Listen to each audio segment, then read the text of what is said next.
Good morrow to you all. You have fallen on Bard Times. Brought to you by RHUL Shakespeare Society. You've joined me, Cassie Dixon. And me, Jack Hardman, as we bear some bardy truths. Hello everyone and welcome back to Bard Times. I'm Cassie Dixon, I'll be your host for today, and I am very happy to welcome to the podcast the current president of RHUL Shakespeare Society, Dominic Breen. Welcome to the podcast today. Hello Cassie, it's lovely to be here. It's lovely to have you. So today's episode is all about the propaganda surrounding Shakespeare's work and also the political legacy that it's left on modern societies. Now, I know that you are very invested in politics, both academically and in your daily life. So I'm really looking forward to hearing what you have to say today. But to start off, thinking back to the late 16th century, early 17th century, what was the political climate like in the time that Shakespeare was writing? So it was at the sort of middle to end of the Elizabethan era to the beginning of the reign of James the Sixth of Scotland, First of England. And it was a period after which previously there had been a lot of upheaval. We had the English Reformation had sort of just ended, really. And that period of upheaval had sort of just started to stabilise. Mm-hmm. England had its second female monarch, who was a very perceived as a very powerful figure. It was a time where, what was sort of needed within the political climate was that a bit of stability. Mm-hmm. So there was definitely a need for a surgeon in propaganda, but putting Shakespeare aside for one moment, what types of propaganda were circulating back then? So the main sort of areas of propaganda, both during the Elizabethan era but before that, were things like histories. For example, this predates Shakespeare by quite a lot, but Thomas More's histories of England. There were also things like very basic but drawings and posters and things like that. It's very hard when you read up on a history to discern the difference between propaganda and history. Yeah. The famous speech that Elizabeth I made during the Spanish Armada, in all likelihood she didn't actually say that. It was utilised as a form of propaganda. So you can definitely see the correlation between propaganda and arts and the primitive forms of media that were used back then. No different from today, really. But what do you think about the arts being used for a political agenda that is not of the artist's own doing? So the politics and propaganda would have been most likely commissioned by a higher power for a certain purpose, and it's not just art for art's sake. You have to remember that at the end of the day, Shakespeare was a playwright who needed to appeal to his audience, and in all likelihood, as well as obviously the common popular masses, people with agendas or needs to sort of assert their authority. And that's why, Shakespeare was incredibly useful for people like Elizabeth I, because obviously he did reach the popular masses as well as aristocrats. And you're no doubt familiar with a lot of the propaganda techniques used by today's politicians. But what about the techniques that Shakespeare used? Are there any examples that stand out to you in his work in particular? I think the best example is Richard III, which of course was, it's a propaganda piece to effectively historically slander a former English monarch who was deposed by Elizabeth I's grandfather, Henry VII. What I think is interesting about Richard III is that it uses exaggeration. It uses things like the characters' physical appearance is exaggerated, the characters' machinations and villainy are all exaggerated to the point where they're, I think, by modern standards, they almost resemble a pantomime villain. Yeah. If we judge it by modern standards, it comes across as caricature. But by Elizabethan standards, where, it wasn't that long ago, but people obviously didn't remember Richard III, it felt credible, it felt believable. And also people like having a villain to boo. Yeah. And I think with those techniques of exaggeration and slander, you can definitely see it in play in today's media as well. And I think the question then I have to ask you next is, has propaganda actually changed that much over the centuries? And if not, why do you think that is?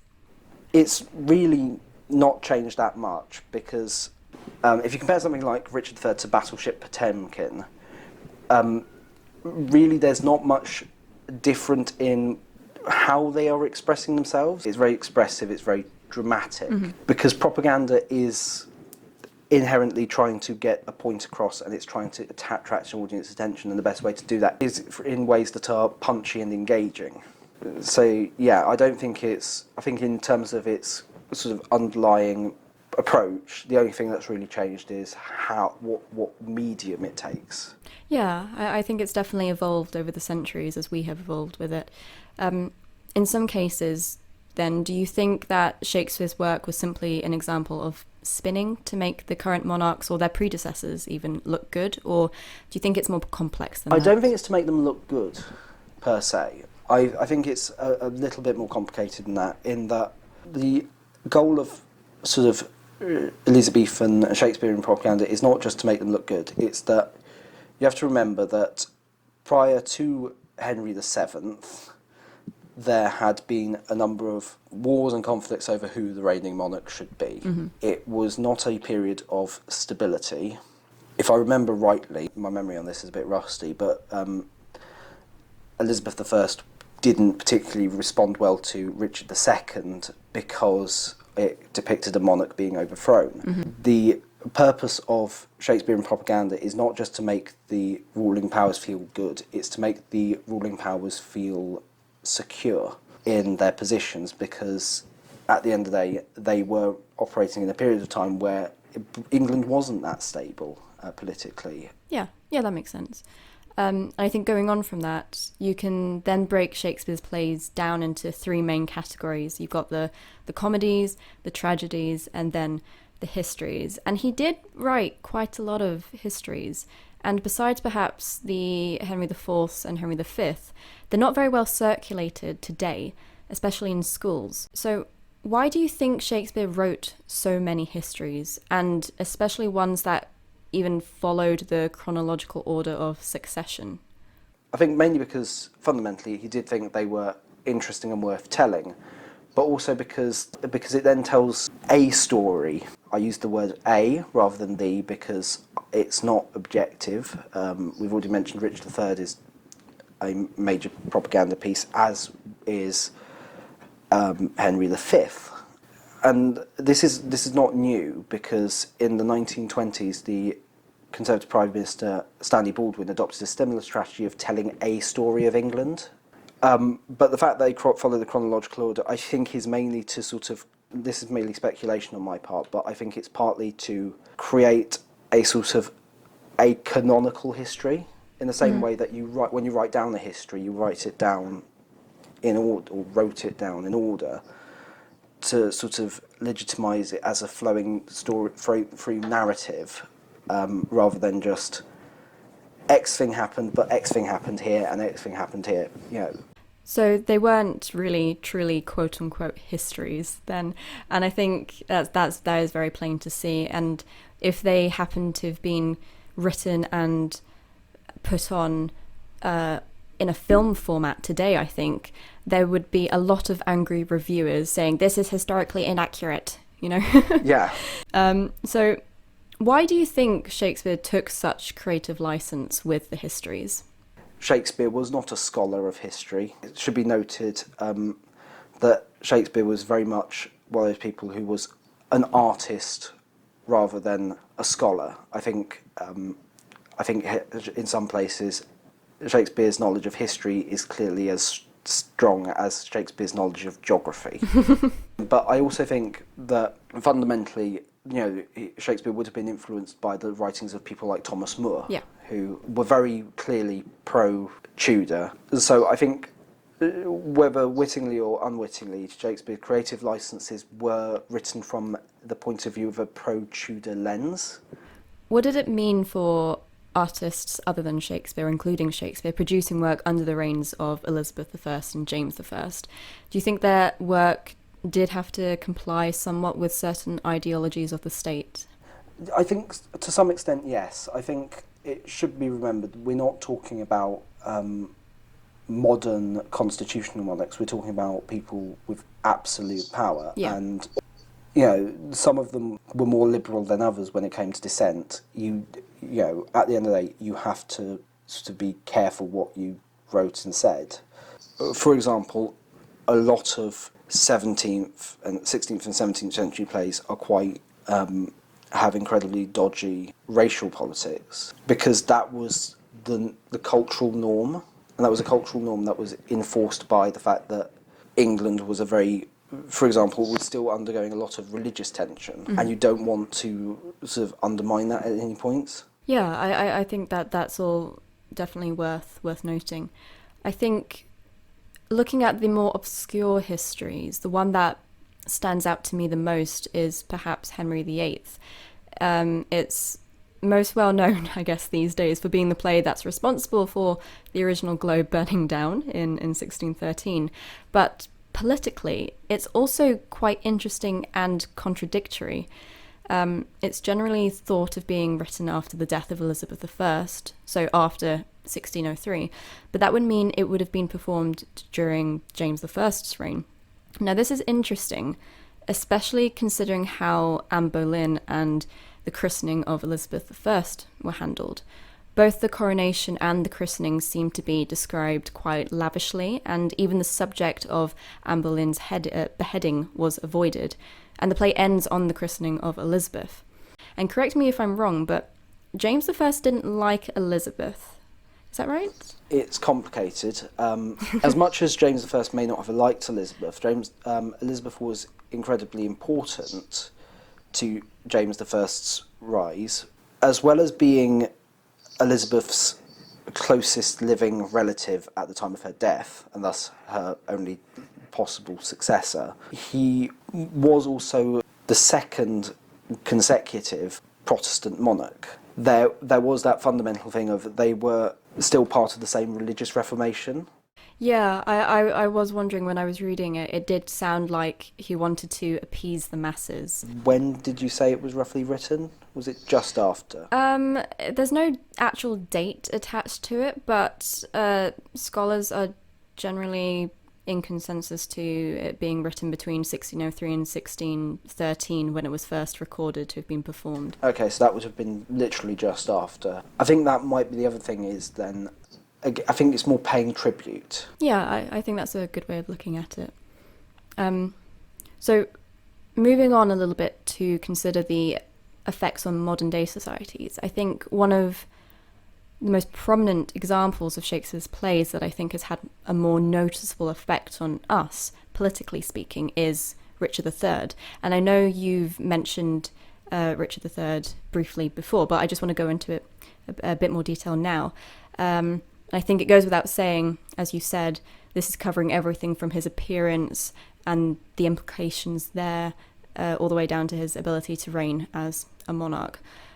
So how did Shakespeare use propaganda exactly to present Richard III in the way that he did? It is all well documented that in all likelihood Richard III did have some form of mild deformity of the spine, probably nothing more than scoliosis. So the first thing, sort of that comes out most obviously is the fact that Richard of Gloucester / Richard III is heavily deformed, because it was very commonly believed that if you were physically deformed or not very appealing to look at, you were immediately a bad person. A lot of events that happened in Richard III either didn't happen or probably didn't happen. I think the other thing that is quite interesting to note about Richard III, though, is the fact that throughout the play he is talking to the audience. It's interesting because that enables the audience within the propaganda piece to see the two-faced, almost propaganda-like techniques that the character of Richard III uses. Yeah, definitely. And I think regardless of how Richard III actually was as a reigning monarch, Shakespeare definitely did him dirty. There's no other example of a monarch in one of his plays, I think, that has been exaggerated to that extent, So referring back to what you mentioned briefly in your answer there, how exactly has Shakespeare's use of propaganda in Richard III helped to emphasise the damaging link between villainy and disability? Firstly, I think something I think is quite interesting to note is that autocratic figures have always been a bit insecure about their physical shortcomings. But I think part of that would comes from the fact that I think deformities of that nature are sort of collectively seen as both signs of either evil or weakness. A lot of people do, still cover up their disability is because it's even if they're not consciously thinking it, it's seen as a bad thing, and because it's a bad thing, it must be hidden. Fundamentally, it's played into things like the ideas of eugenics, in particular. Definitely. Recently, the Daily Mail reported on a study into Richard III's genomes in the hope of sort of uncovering, as the Daily Mail put it, could a royal mystery about to be unravelled, DNA testing on remains of Richard III could finally tell if he really was an evil king. There's all that sort of weird pseudo-scientific thing of you can tell if someone's evil, but not by their actions, but by their appearance or by their DNA. Yeah. And I think Richard III, the play, does perpetuate that for disabled people. Definitely, and as modern societies, I think we've been conditioned throughout the centuries to have this one image of what disability is, which is very damaging to people who have hidden disabilities, for example, because then in the eyes of mainstream communities, they're not validated. But I think Richard III definitely has some form to play in that, in our preconceived notions of what disability is. And considering the long-lasting and ultimately damaging effect propaganda can have, just how has Shakespeare's take on Richard III affected our modern perceptions of the monarch?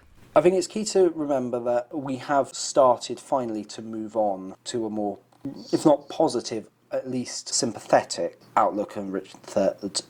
But I think for a long time it did sort of leave in this nasty impression that Richard III is this evil historical figure.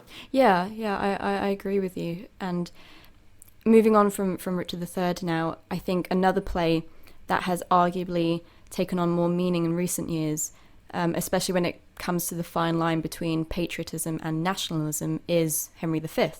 So what do you think it is about Henry V that speaks to people today? The thing about Henry V is that it's about this young charismatic monarch whom, obviously in Shakespeare's day, had already appeared in 2 plays prior to that as a young arrogant prince who grows up it becomes an arching story. But in isolation itself, Henry V is about a great king and who inspires his troops into battle. The Laurence Olivier adaptation of Henry V was made during World War II and was used to, although Henry V obviously is about a war with the French, and of course during World War II we were allies with the French, but it was sort of used to inspire people to sort of fight for England's greatness. Whereas to compare that to something like the Kenneth Branagh Henry V, which has a very different approach. Although we have the glorious St. Crispin's Day speech, the actual battle itself is not portrayed as particularly glorious or pleasant, which I think speaks to the fact that Kenneth Branagh's Henry V was made in the either late 80s or early 90s, I can't remember. So that would have been after a number of conflicts in the Falklands in the mid-80s. But, it's sort of that historical context of, where attitude to war has fundamentally changed. It was a lot of smaller conflicts that Britain and America had just sort of gotten involved with, and they were just not very... It was just... I think that's why the battle itself in the 1980s, Henry V, is so unpleasant. I think Henry V, the play, though, I think is, again, used for a similar effect, because it was written in at a time when England was very much at on and off conflict with Catholic Spain. And I think the intention with Henry V was to remind people, not necessarily to encourage people to join the army, but to sort of encourage people to be patriotic and, I'd say, nationalistic. I absolutely agree with what you're saying. And the figure of Henry V in the play is almost presented as this underdog despite being king, rising through the ranks, rising to the occasion, and leading the nation to glorious victory. And I think, considering that the most notable productions that you've just mentioned there, the Olivier and the Branagh version, it seems to me that the most noticeable, noteworthy versions of Henry V have cropped up in times of, great political instability, almost like, that's what we need. That's what the nation needs at that time. So I think there's an interesting correlation there that I haven't actually thought about, and what you just said there crops it up. So I think that's food for thought. But talking about the figure of Henry V, do you think the historical figure of Henry V would have had the same impact on contemporary studies of patriotism if Shakespeare's play hadn't existed? I'm not entirely sure, because the Battle of Agincourt, if you actually look at it, was not an exceptionally glorious battle. Yeah. I think it should also be noted, though, this is more from the historical point of view, Henry V actually died quite young. He was only 35 when he died from, of all things, dysentery. It's one of those historical figures where people only remember the Battle of Agincourt with Henry V. Again, I think the play does just stick in the memory a bit better than anything else. I think that's definitely a good point that you raised there about only one significant event really being attributed to Henry V, or what we think about initially. But then moving on, just to wrap up, overall, how impactful have Shakespeare's plays been in terms of how we view certain historical figures?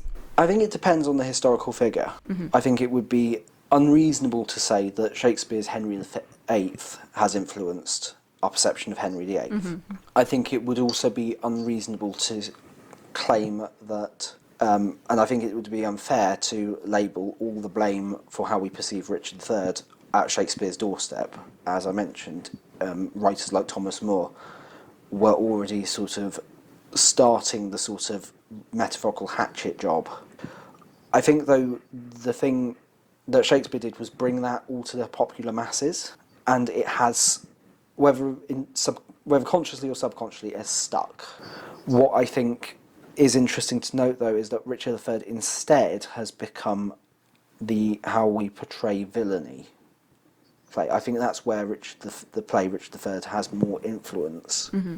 Whereas Henry V, I think it does stick in our mind that Henry V was this great king who beat the French. I think another example, sorry, I've just remembered this, of course, is our perceptions of Julius Caesar. Yeah. Obviously, Shakespeare was working with a little bit, he has a bit more leeway in terms of what he can say about Julius Caesar, because Julius Caesar was long dead by the time Shakespeare was writing. But I think what's interesting to note is that the play Julius Caesar is very, again, I think bringing it back to this sort of notion of stability, is very much don't plot to assassinate people in authority. And again, the most famous bit of Julius Caesar is obviously, "Friends, Romans, countrymen, lend me your ears," which is a use of rhetoric. It's the finest piece of political rhetoric written in a play, and I think that's quite interesting to note, is that one of the tools that was used in Julius Caesar was a very early example of rhetoric, which is the basis for all political speaking. Definitely, yeah. And besides Shakespeare, do you think there have been any other playwrights or artists who have had the same kind of impact on modern societies? That's a tricky one, I think. It's a big question. It's a big one, because I think my gut instinct would be say yes but no, because the only examples I can think of are much more recent. Yeah. Problem with much more recent is we don't know if that's going to stick. Shakespeare has stuck, where I think a lot of artists, either contemporary to Shakespeare or contemporary to us, will struggle. And I think that's why I would be careful to assert for definite yes or no. What I can say, though, is that although Shakespeare was an early example of propaganda, the techniques have kept evolving and changing, and I think it will continue to do so. But I don't think there's anyone who has quite the legacy yet. of Shakespeare. I think also, though, it should be noted that whereas Shakespeare's plays aren't necessarily accepted as fact anymore, a lot of propaganda is incredibly, people are very careful about it. Yeah. Propaganda is, it's a tool that is used by people to get a point across, and I think people are very careful not to sort of get sucked in. Whereas with Shakespeare's plays, you're allowed to get sucked in because everyone who's been portrayed is dead, and we understand the historical context a bit better. Yeah. So I'm not sure is my honest answer. No, that's understandable. I think I'm with you on that answer as well. And perhaps it's a question to be raised in a couple of centuries' time when considering the playwrights and artists of this time. But I think that's all about we have time for today. But I want to say a big thank you for coming on the podcast, Mr. President. Thank you. Thank you for having me. No worries. And thank you to everyone else who's listened at home today. This has been Cassie Dixon. Stay safe, and in the words of the bard himself, "What, you egg?